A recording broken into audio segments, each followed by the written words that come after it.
Brampton issue. Again, it's 3,000 jobs, as you've said, and you've linked the contract, the SIF retooling with Brampton and Windsor to the Next Star plants. So I need to understand, though, you mentioned there was a production guarantee for the Brampton SIF agreement, but you did not specify an employment guarantee number. So was it 3,000 jobs that SIF agreement with Brampton guaranteed?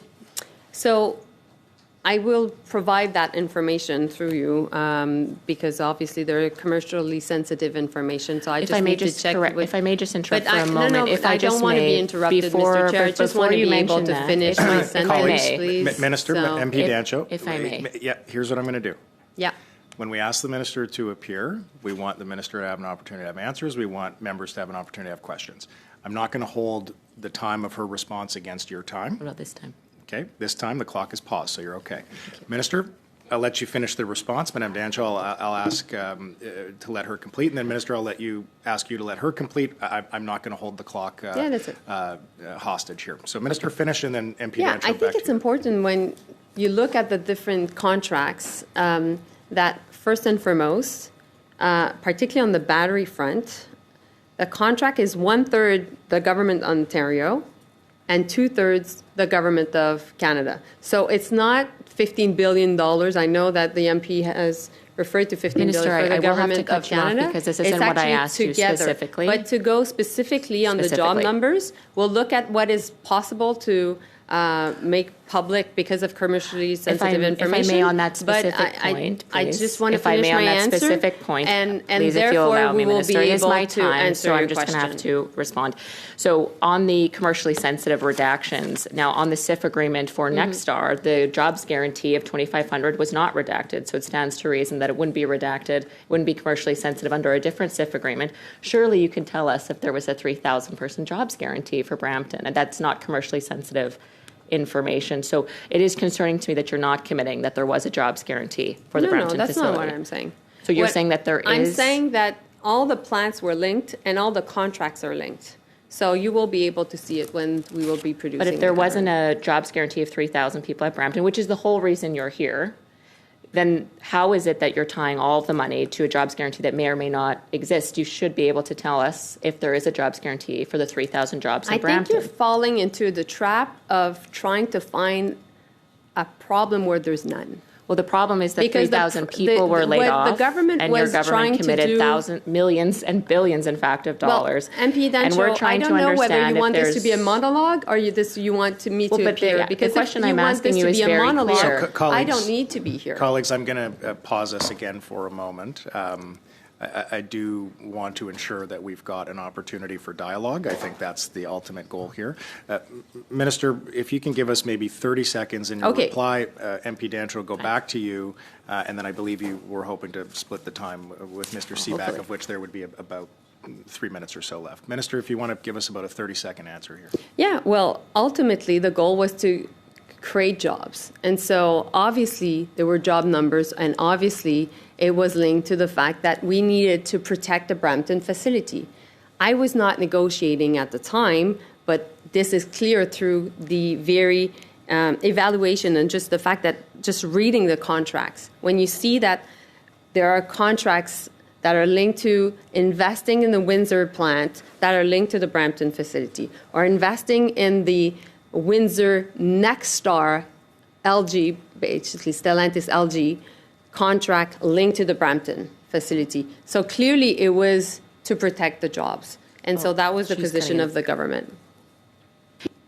If I may, so again, what we're trying to dig down is if your government instituted a clause in one of these three agreements that guaranteed the broader Stellantis footprint in Canada, including the 3,000 jobs that were just laid off. You know this.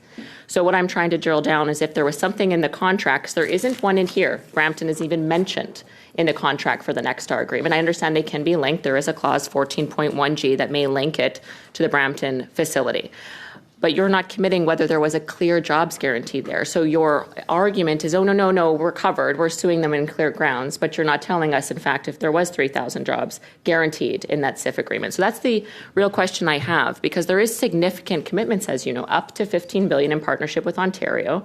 We have also another $1 billion of capital investment as well for the retooling of Brampton and Windsor under the SIF agreement. I'm trying to nail down if there's a jobs requirement for Brampton. A further $500 million in this SIF agreement for the next star. We're talking about billions and billions and billions of dollars. And from our estimation and the historic investment that your government has made, surely there should be an explicit Canada-wide jobs guarantee. But we're splitting hairs here. You're kind of being quite evasive of the numbers, whether there's a real guarantee. It should be explicit if you're going to give a historic amount of taxpayer funding.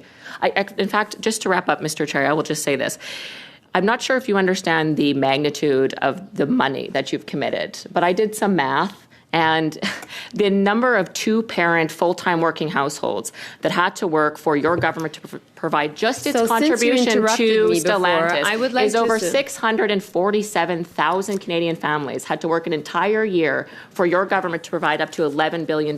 And there is no explicit jobs guarantee in anywhere here. True. So you're putting words into my mouth, which I don't agree. Of whether there's a and also, you're not being true to the contract. You're not because the contract is until 2032. So math doesn't work. There isn't how many stop doing taxpayers had to pay politics. The to goal fund this right now is to protect the Colleagues, workers. Enough. Yeah. Okay. I'm going to be generous here. Mr. Seaback, I'm going to give you the opportunity because I believe that MP Dancho was hoping to share some time with you. There is not time left. I'm going to be generous, provide you the opportunity for a question. Oh, thank you. And I ask that you allow the minister to respond in full to that question, and then we're going to continue. Okay? Great. Minister, I know you're aware that Oshawa lost a shift, 700 jobs. They went to the United States for production there. Oshawa plant makes light-duty trucks and heavy-duty trucks. Are you aware that GM is now retooling an abandoned EV plant in Orion, Michigan to manufacture light-duty trucks starting Q1 2027? And I spoke to Unifor Auto Workers this morning about this. So they want to know from you, will you guarantee today that they will not lose their jobs and have those jobs be transferred to the United States, just like what happened at the Brampton Stellantis plant? Will you guarantee it today? So, Mr. Speaker, first and foremost, I think that this was about Stellantis. I will answer, of course, discussions linked to GM. When it comes to Oshawa, the third shift is here until January, and we're fighting for it. And we're having conversation with Stellantis to make sure that we're able to keep it and to keep the production in St. Catharines and to keep and bring back also a production to Ingersoll. And I will continue to push because I think that is completely unacceptable what is going at GM. That being said, I think that what is happening at GM and what is happening at Stellantis are two different decisions, because there was a clear commitment on the part of Stellantis before the Canadian government to make sure that there would be a facility that would be working with the Jeep Compass at Stellantis in Brampton. When it comes to also the third shift, we'll continue to make sure that we put pressure on GM. I will be having conversation with Mayor Barra. Unifor has been having conversations also with GM, and we will be united because I've met also with the Oshawa people. I've met with the Oshawa Auto Workers. I've met also with Unifor, and I'll make sure that they can keep their jobs.